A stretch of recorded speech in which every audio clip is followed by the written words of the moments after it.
Hi guys, how's it going? Welcome back to the channel. Today we'll be reviewing how I did in Game Week 23 before showing you my Game 24 squad. Now unfortunately I had a really bad game week here. I got 46 points, average was 59, so that gave me red arrows galore. Mohamed Salah got a goal. I was hoping he'd get more than that, but it is what it is. Who was he playing against? Ipswich. I thought he'd get more against Ipswich than that. Diaz blanked. Alexander-Arnold failed to keep his clean sheet but did get an assist. And Gabriel, he got his clean sheet. But otherwise, Watkins got an assist, was it? Yeah. But otherwise, quite a poor game week, really, from me. Not happy with that, but there's nothing I can do with that. Just need to get that off. There we go. So, Game Week 24 is going to be all about rebuilding and trying to make up lost ground from this, because let's be honest, that was poor. I'm going to swap the keepers round. I feel that Chelsea against West Ham has got a better chance at keeping a clean sheet than Forest have. However, let me have another look. Do Brighton have a load of injuries right now? They've got a couple. Haven't they? See, he's had an hamstring injury from early on. Pedro's not been on good form, has he? Whereas West Ham, I'm tempted to swap them back, you know. Although Antonio's injured and Bowen might not be playing. Oh, that's a tough one, that, because both teams are missing crucial people who you'd expect to get goals and that. Or, in case of Brighton, you got Pedro, which is just not been on good form. I'm going to keep it how it is, but I am nervous of that. I'm going to swap Justin and Gabriel around as well. I feel Justin's got a better chance of keeping a clean sheet against Everton than Veltman does against Nottingham Forest, who's going to want to bounce back from a really bad defeat last time round. Again, if you go into Everton, for example,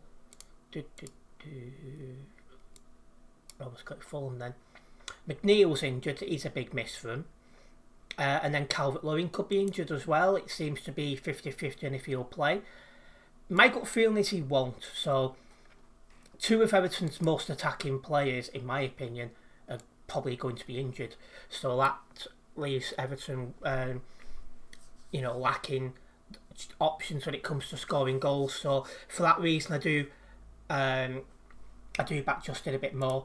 And he's always playing, like almost always he's getting 90 minutes. So I feel I've got to back the guy here.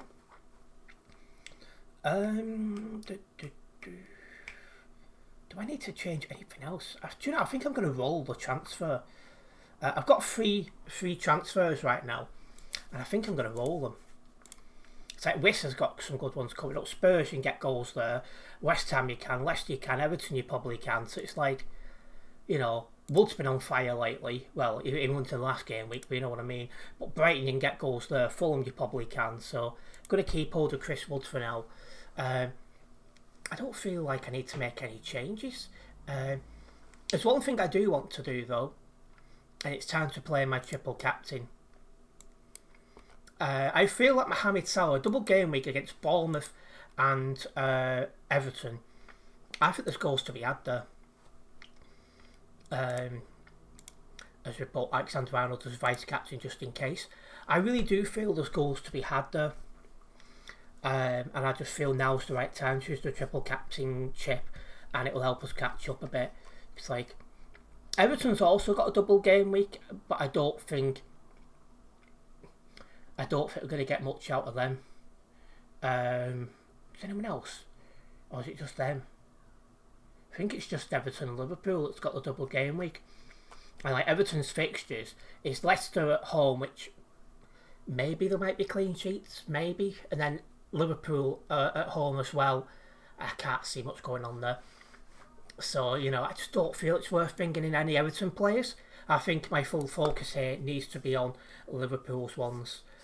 Of course, because we're going triple captain, we've got to have Mohamed Salah as captain.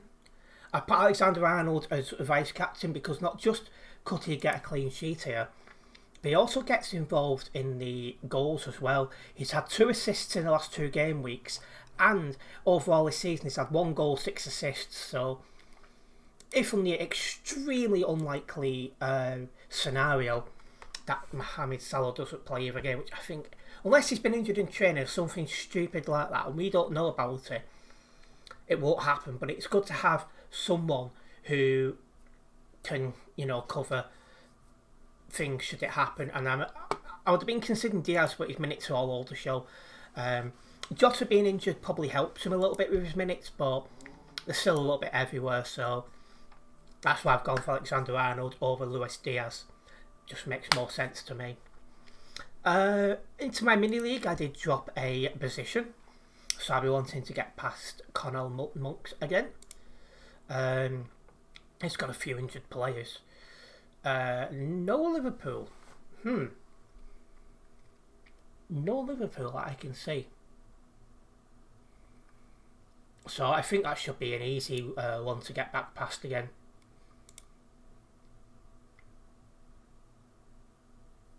So, yeah, I think we'll be alright with that.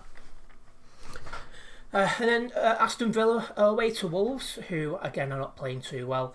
So I think I can see Watkins and Rodgers getting some, and maybe even Eze against Man United, because Eze is, in the last 4 game weeks, the guy's had 3 assists. So again, I think it's worth keeping hold of.